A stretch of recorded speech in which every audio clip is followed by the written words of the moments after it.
वैदिक मंत्रों में 8 विशेष बातें पाई जाती हैं जो बाकी मंत्रों में नहीं होती हैं। मंत्रों में वैदिक मंत्र सबसे पुराने और सबसे प्रमाणित माने जाते हैं। वैदिक मंत्र और अन्य तांत्रिक या सामान्य मंत्रों में सबसे बड़ा फर्क उनके उच्चारण में होता है। वैदिक मंत्रों में आवाज का ऊपर नीचे उठना गिरना यानी आरोह अवरोह बहुत महत्वपूर्ण है। इसीलिए उनमें उदात्त अनुदात्त स्वरित जैसे खास चिन्ह और अलग अलग प्रकार के विसर्गों की स्पष्ट व्यवस्था दी गई है। आवाज के इन खास नियमों और श्रुति परंपरा यानी गुरु से शिष्य तक सुनकर सीखने की पद्धति के कारण वैदिक मंत्र हजारों साल बाद भी बिल्कुल अपनी असली रूप में सुरक्षित है। उच्चारण की शुद्धता के अलावा प्रत्येक वैदिक मंत्र में 8 विशेष बातें पाई जाती हैं जो बाकी मंत्रों में नहीं होती हैं।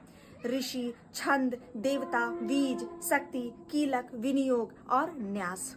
ऋषि उसे कहते हैं जिसने उस मंत्र को सबसे पहले अपने अंदर जागृत होते हुए महसूस किया हो, उसकी दिव्य शक्ति को देखा समझा हो यानी आत्मिक अनुभव किया हो और फिर उस मंत्र को दूसरे को सिखाया हो। जैसे गायत्री मंत्र के ऋषि विश्वामित्र जी माने जाते हैं।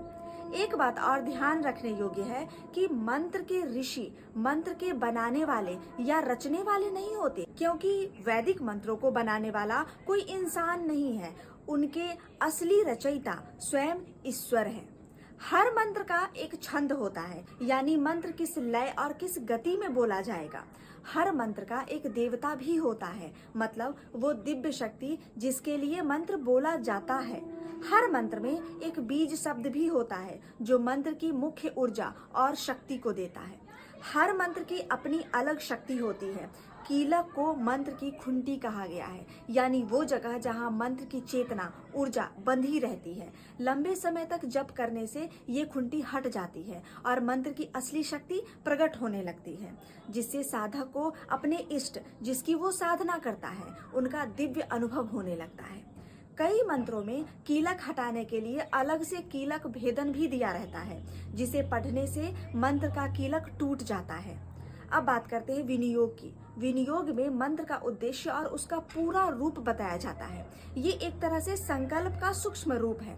बिना विनियोग के मंत्र जाप का पूरा फल नहीं मिलता, ऐसा शास्त्र कहते हैं। फॉर एग्जाम्पल कि गायत्री मंत्र का विनियोग इस प्रकार है: ओम प्रणवश्य परब्रह्म ऋषि परमात्मा देवता। गायत्री छंद विहर्तियों के ऋषि प्रजापति हैं, देवता अग्नि वायु सूर्य हैं, छंद गायत्री है। सर्व पापों के नाश के लिए गायत्री मंत्र जप का विनियोग।